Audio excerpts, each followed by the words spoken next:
మా దగ్గర 2 బర్రెలు ఉండే, 4 ఎడ్లు కూడా ఉండే, 10 గల మేక పిల్లలు కూడా ఉండే, ఇంకా 2 కోడి ఫేటలు, ఓ కోడి పుంజు కూడా ఉండేది. ఎండాకాలం వస్తే బర్రెం పడి పోకుంటే బయటికి అదిలిస్తాం కదా మేత కోసానికి. మా బర్రె ఫారుగాని దొంగ బర్రె ఉండే. ఒక ఫారు అయితే 3 దినాలు పోయింది అక్కడనే. ఇక దినం పాల్గొనక పోయేటోళ్ళు మస్తు తిప్పలు పడేది. ఇక మా నాయన ఫక్కుల ఫోన్టి పోయి దేవులాడి కొట్టుకొచ్చిండు. నేను అయితే బర్రెని కొట్టినట్టు కొట్టినా మా బర్రెని. కానీ గిడ ఒక ఆయన లెద్దు తప్పిపోతే గమ్మతి పని చేసిండ్రు.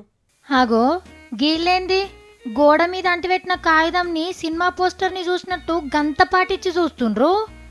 ఎవరింట్లోనో ఎవరన్నా తప్పిపోయి ఉంటారు, గందుకే కాగితాలు అతకబెట్టిండ్రు అని అనుకుంటుర్రా.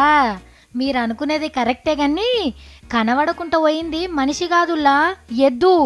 గా బయటి రాష్ట్రం ఉత్తరప్రదేశ్ వారణాసి కాడ ఇగో గీ మనస్తే ఎద్దు కనబడకుండా పోయిందట.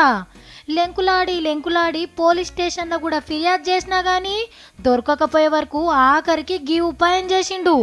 కనబడుట లేదు, పేరు బాద్షా, వయసు 3 ఏండ్లు, రంగు నల్లగా తెల్లగా ఉంటది. ఇగో గిట్ల గదా వివరాలన్నీ కాగితాల మీద రాసి కనబడ్డ గోడల మీద అతకబెట్టుకుంటా ఎదురుపడ్డ మనుషుల కల్లా కాగితాలను వంచుతున్నాడులా. గది మాకు దైవంతోని సమానం, దినాం పూజ చేస్తాం, గదినికి తినేందుకు గడ్డి దొరుకుతుందో లేదో అని మస్తు బాధపడుతుండట. గంతే కాదుల్లా, గది ఏడుందో చెప్పినోళ్లకు 50,000 రూపాయలు ఇస్తామని కాగితంలో రాసే వరకు ఆడున్న పబ్లిక్ అంతా పని పాటు ఇడిచిపెట్టి చేతులు ఇంత గడ్డి పట్టుకొని చెట్లు పుట్లెంబడ తిరుగుతున్నారట ఎద్దు కోసానికి. మరి ఉన్నప్పుడు గడ్డి తక్కువ వేసినవో పాయిరం ఎక్కువ చేసినవో కానీ అందుకే అలిగిపోయినట్టుంది.